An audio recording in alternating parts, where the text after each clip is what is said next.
United States participation in World War II actually had an impact on numerous minority groups in the United States.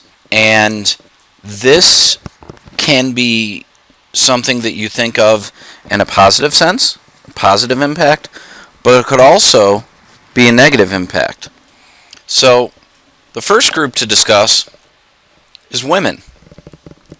While women had fought for equality for generations, they had only really achieved the ability to own their own property back in the 1800s, by the Progressive Era in the early 1900s, the right to vote. But women wanted to be considered truly equal members of society, and one way that they proved that they were absolutely capable of such is during World War II, when the imagery of Rosie the Riveter is actually lived out by American women in the factories during the war and producing for the war effort.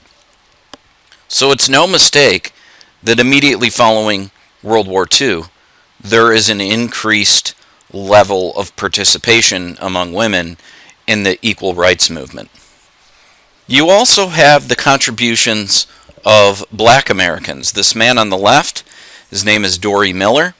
While he was limited to being a cook on the Arizona, a battleship in Pearl Harbor, on the day of the attack at Pearl Harbor, he made his way up to the deck during the attack, saw many people who had tried to go to their battle stations and had been killed, and took control of a deck cannon himself to shoot down multiple Japanese aircraft amidst the attack.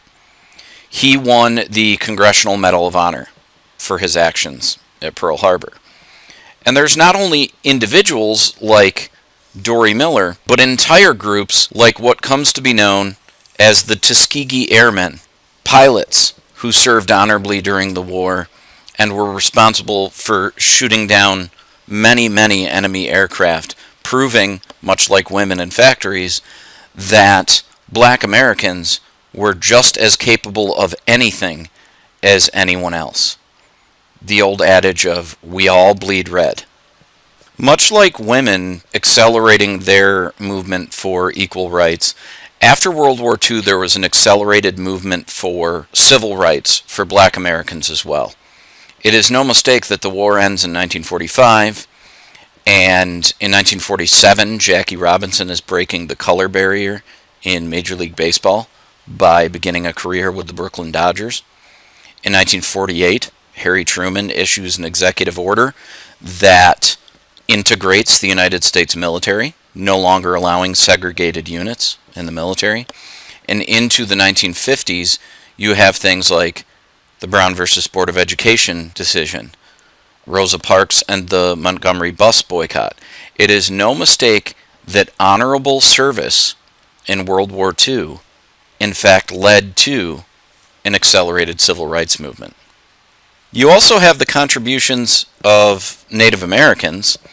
On the left, you can see a photograph of Navajo code talkers, and this was extremely important to, in particular, the Pacific Theater war effort. If messages were translated into and out of the Navajo language, only the United States military was capable of sending and receiving those messages, and it was crucial for keeping information secret from the Japanese. And Navajo code talkers is a topic that is absolutely fascinating to learn about.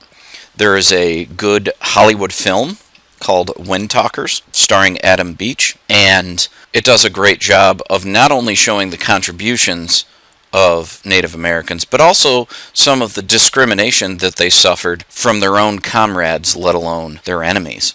There are also numerous nonfiction books that have been written about Navajo code talkers. And lastly, a young adult fiction that I can't recommend enough called Code Talker.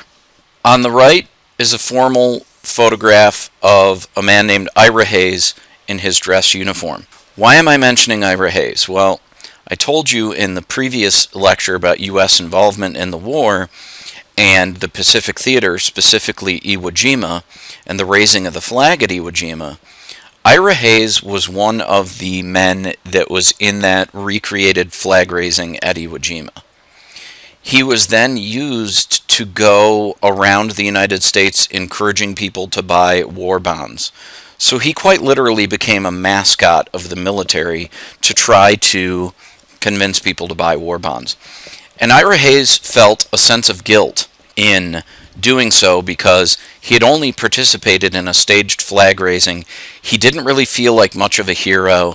He had lost many, many friends at Iwo Jima, among other battles, and was just getting this guilty feeling that he didn't deserve the notoriety and attention that he was getting.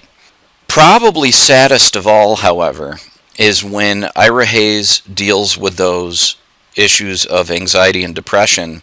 He does so by heavily drinking.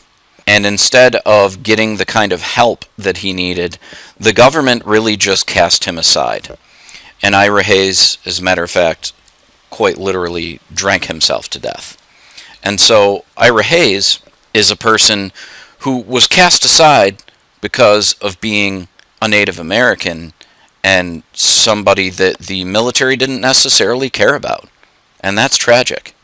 He likely never would have gained the kind of notoriety that he did, except for the fact that country and folk star Johnny Cash wrote a song about him, The Ballad of Ira Hayes, and the tragedy of what it was like to come home and be mistreated.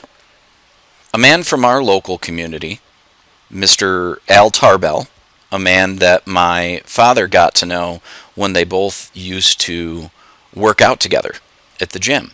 And he learned more and more and more over the years about Al, and learned that he was a paratrooper serving in Europe during the war.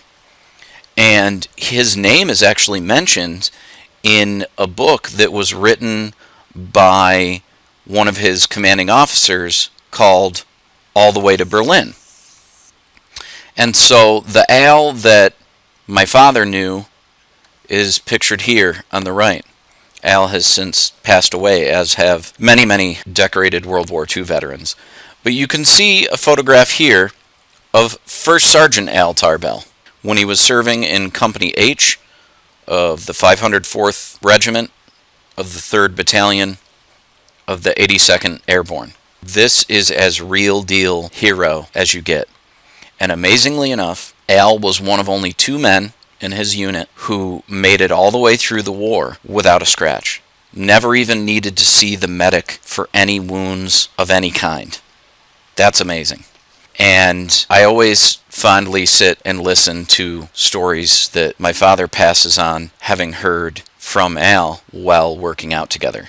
And I think it's really special that our local school community here can be so proud of a member of the Onondaga Nation like Al.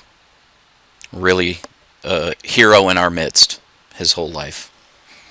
Now, the Bracero Program deals primarily with Mexican guest workers, and it shows the kind of discrimination against Hispanic communities in the United States that the Bracero Program was, we want you to come and work in the agricultural industry while we're away at war, but all these men that you can see here breaking for a meal and lining up for that meal were all sent back home once they were no longer needed.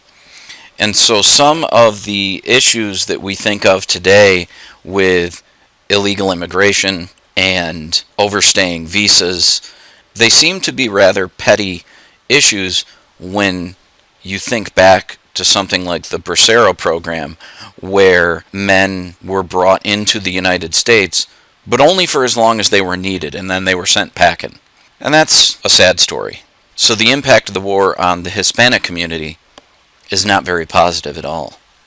Then, of course, you have the story of Japanese internment and the Supreme Court case Korematsu versus the United States. I'm not going to get into this into great detail right now. Just wanted to mention it because you can't have a lecture about the impact of the war on minority groups without mentioning Korematsu. However, I'm going to do an entire presentation on only Japanese internment. That is the end of the presentation. If you have any questions, don't hesitate to reach out. Otherwise, I'll see you in class.